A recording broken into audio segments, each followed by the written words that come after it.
Most NHL careers end quietly, but Paul Bissonnette did the opposite. He carved out a role on the ice the hard way, grinding as a fourth-line enforcer with limited ice time and even fewer goals. A life in the spotlight never seemed to be on the cards until he retired. From fringe player to media powerhouse, Biz Nasty, as he is now known, transformed himself into the voice of a generation for hockey fans. TV sets, podcasts, viral moments. He's done them all. This is the wild, unexpected journey of Paul Bissonnette, from the bench to the media spotlight.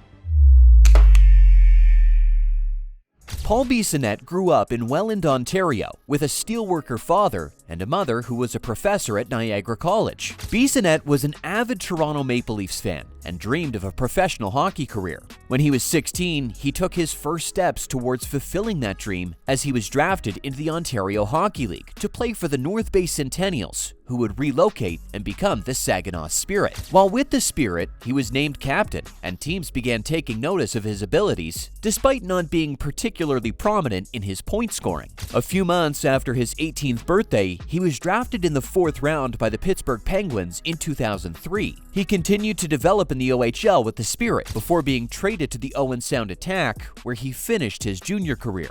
Biz was then assigned to the Wheeling Nailers of the ECHL, the Penguins affiliate, where he made 14 appearances before again being assigned to the Wilkes-Barre Scranton Penguins of the AHL. He would go on to spend the next 3 years bouncing between the Nailers and Penguins, establishing his reputation as a bruiser, more keen to drop his gloves than produce points. During the 2008-09 season, he finally achieved his dream and dressed for an NHL game. Although he would only appear in 15 games across the season, he did not waste time establishing himself as a brawler, getting his first fighting major just a few games into the season. He scored his first NHL points in January 2009 with an assist against the Philadelphia Flyers. However, it was an underwhelming first season on the whole, seeing limited ice time and contributing little by way of points. The following offseason, Bissonnette failed to make the Penguins roster, but was claimed off waivers by the Phoenix Coyotes, giving him his next shot at establishing himself within the league. He once again was quick to gain his first fighting major of the season, doing so in the 5th game of the season against the San Jose Sharks. His reputation as a fighter was certainly on the up.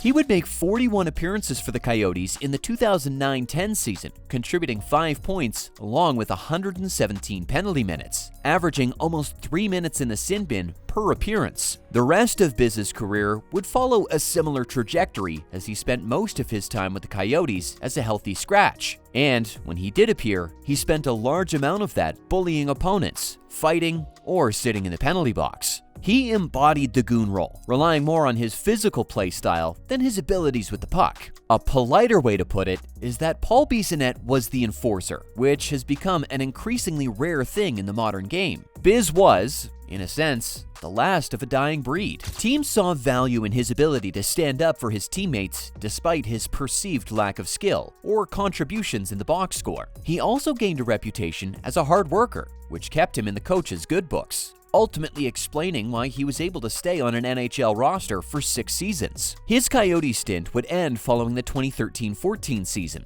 leading him to try out for a few teams in the offseason, like the St. Louis Blues. His journeyman phase toward the end of his career saw him play in the LA Kings farm system for Manchester Monarchs, and later the Ontario Reign, where he finished out his career. In his 6 seasons on an NHL roster, Biz racked up 202 appearances, with 22 total points and 340 penalty minutes. It is a far from stellar output, laying the foundations for what you would expect would be a quiet transition into post-career anonymity. Well, not quite. Since his retirement, Bissonnette's brand has been on one hell of a journey. With some help from social media, he had no problem being self-deprecating about his abilities on the ice and his role as an enforcer, acknowledging that he was merely a fringe fourth-liner. As it turns out, humility tends to serve people well, and when you add in some of the classic Bissonnette humor, you get a winning recipe. Despite not having the most illustrious resume, Bissonnette had not only achieved his dream and played hockey at the highest level, but also gained a bit of a cult following along the way, both for his enforcer style of play as well as his presence on Twitter. which would go on to inform the next stage of his career. Bissonnette had started his Twitter account while he was still a player, and it helped increase the profile of a player who saw very little ice time. Through his mixture of humor and hockey analysis, he began to develop a following on the platform, attracting followers due to his unfiltered opinions and humorous stories. He used the username Biz Nasty, a nickname a former AHL teammate had given him,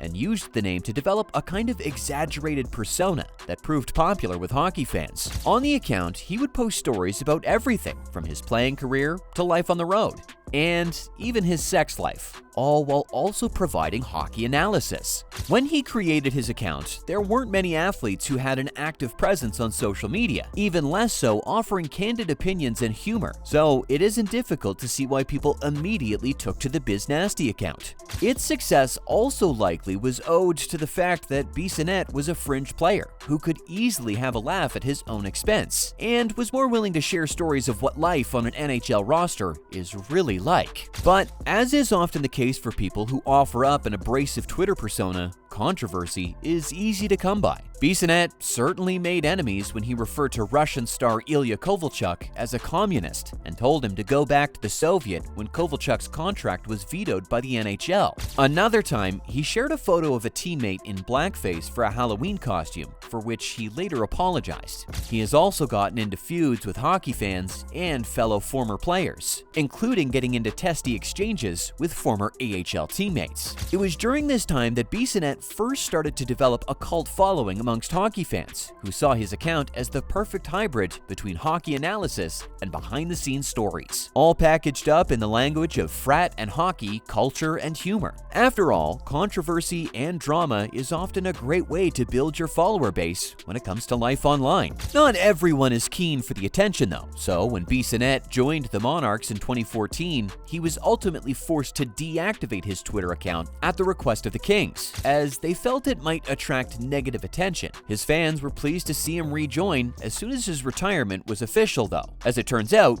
the fun had only just begun. Following his retirement, Biz's first media job was as a radio commentator for his former team, the Coyotes. It was here that he gained some valuable experience of being an on-air personality, and he was able to use his signature brashness and humor, albeit turned down, for a more mainstream audience. Around this time, he also began to make guest appearances on the Barstool Sports podcast Spittin Chiclets, hosted by his former teammate Ryan Whitney, and Barstool blogger Brian Rear Admiral McGonigal. His appearances were well received, and following the end of Biz's regular season radio duties, he was invited to become a permanent co-host. This is the point where Bissonnette's media career really began to take off, as the podcast became one of the biggest media platforms in hockey, boasting a wide range of popular guests, including former and current players. Bissonnette leaned into the Biz Nasty persona on the pod, which proved to be the perfect platform for his hilarious and risky stories from his playing days. What made the podcast such an instant success was the perceived access it provided into the daily lives of NHL players, portrayed via stories either from Biz or from their diverse roster of guests, as well as the personalities of the three hosts.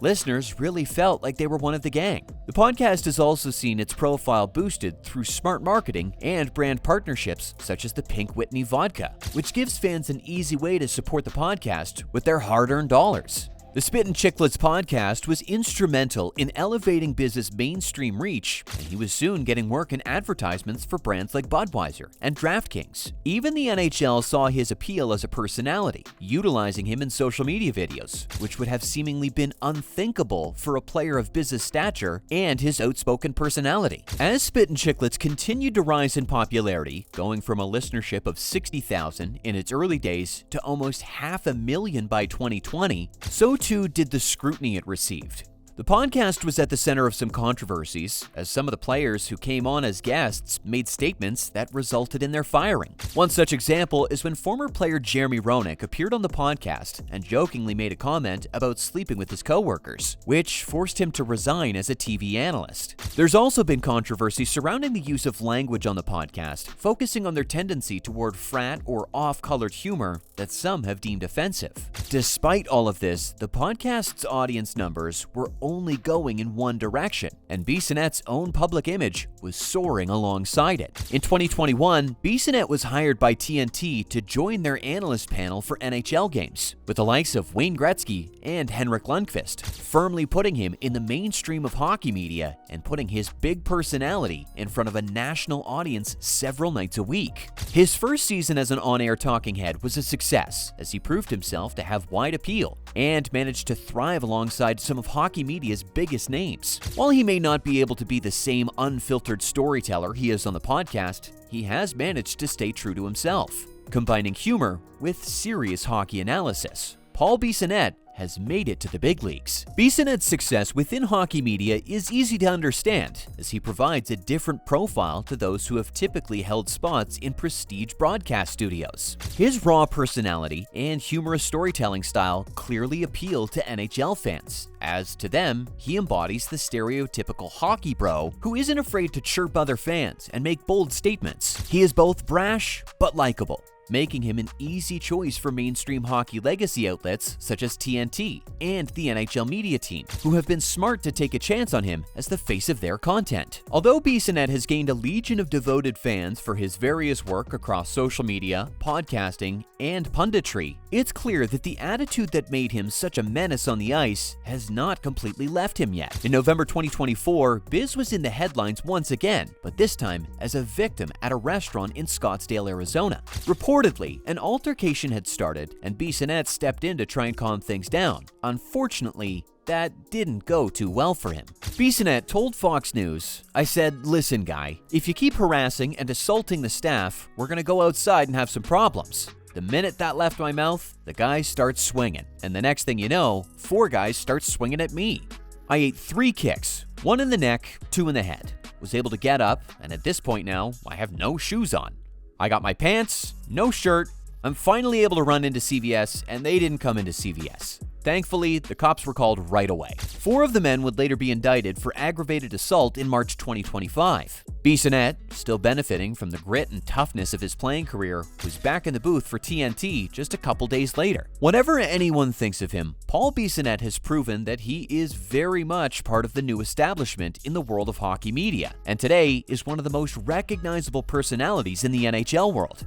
His wide appeal that combines humor, a larger-than-life personality, and an ability to provide unfiltered commentary clearly has reach to many walks of life, and offers a kind of personality that was previously not existent in hockey media. Since coming onto the scene, TV networks have hired other big personalities, such as PK Subban, as analysts, seeking to provide the same kind of entertainment factor that blends so well with the more in-depth hockey analysis that has always been on offer. It seems likely that other sports will try to recreate what the hockey world has with Biz by hiring more atypical personalities to be the face of their sports coverage. It is undeniable that the path that Biz Nasty has taken from a relatively insignificant fourth-line enforcer to a media star is one of the more interesting NHL stories from the past decade, and it will be interesting to see what heights his career can reach. Love him or hate him, it is undeniable that Paul Bissonnette is one of the most influential and important voices in hockey media today. But what do you think of Biz Nasty and the Spittin Chiclets podcast and its place in hockey culture today? Let us know in the comments. And as always, don't forget to like, subscribe, and turn on the notification bell for more videos.